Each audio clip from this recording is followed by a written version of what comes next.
You are alive, purely by luck, 300 million years ago. The absolute rulers of this planet were a group of behemoths, so massive you wouldn't even dare to dream of them in your worst nightmares. Meanwhile, your ancestor was just a tiny mouse-like creature, shivering and hiding in the mud, not even qualified to be treated as a main course. Don't think this is a science fiction movie. This is a superoxygenation experiment lasting 50 million years that actually took place on Earth. Hello everyone, I am Dangon, a higher dimensional entity. Doing hardcore science, communication is actually like carrying a solitary lantern in an uninhabited wilderness. But I am truly fortunate, looking back, without even realizing it. Over 17,000 like-minded explorers have already gathered behind me. In this era, accustomed to swiping away a video in a single second, it is you who, with the most precious patience, accompanied me to piece together the truths crushed by time.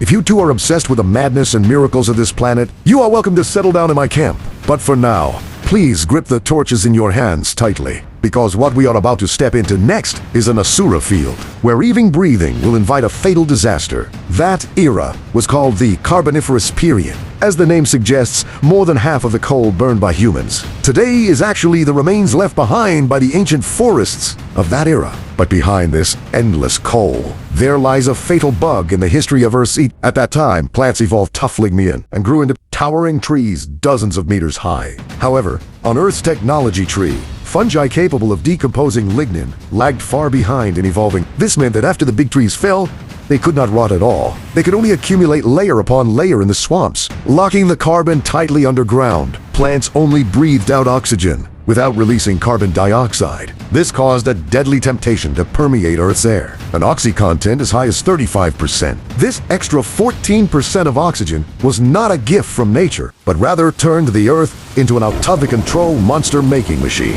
What does a 35% oxygen content mean? With just a single bolt of lightning, an entire rainforest would instantly turn into an ocean of fire that would burn for several months straight. And in this extremely dangerous, pure oxygen realm, arthropods welcomed their god-level version. The high concentration of oxygen acted like a turbocharger engine installed on them, completely shattering the shackles of body size. The sky was the first to be taken over. Meganeura, a giant dragonfly, up to 75 centimeters wide, equivalent to a hound fitted with wings flying in the sky. Do not use modern dragonflies to speculate about it. This was an aerial fighter jet from 300 million years ago. Its compound eyes consisted of 30,000 V-shaped lenses, coming with a built-in 360-degree panoramic radar. In its world, there were no blind spots and no shadows. Your slight trembling, or even the flow of your blood,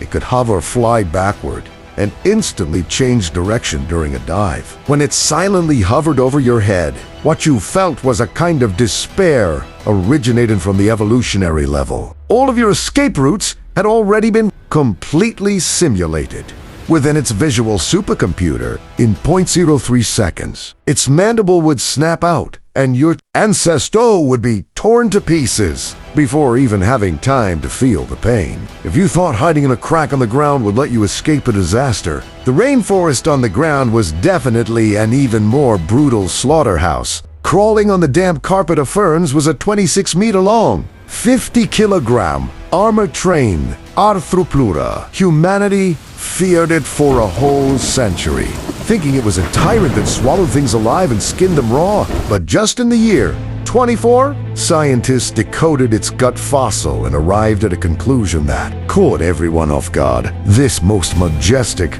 giant bug in Earth's history was actually a vegetarian scavenger. But this did not mean the ground was safe. Arthroplura grew this suit of invulnerable heavy armor to defend against those true shadow assassins. For example, Pulmonoscorpius, with a body length of 70 centimeters, not counting its tail, it was as big as a full-grown dog, and the venomous stinger on its tail was thicker than your pinky finger. The venom of modern scorpions only makes you hurt for a few days, whereas its venom volume was enough to cause a human adult heart to stop on the spot. They walked sideways in the forest And even if the vegetarian Arthropleura accidentally stepped on it, it would pay a heavy price. However, this carnival sustained by pure oxygen had to come to an end one day.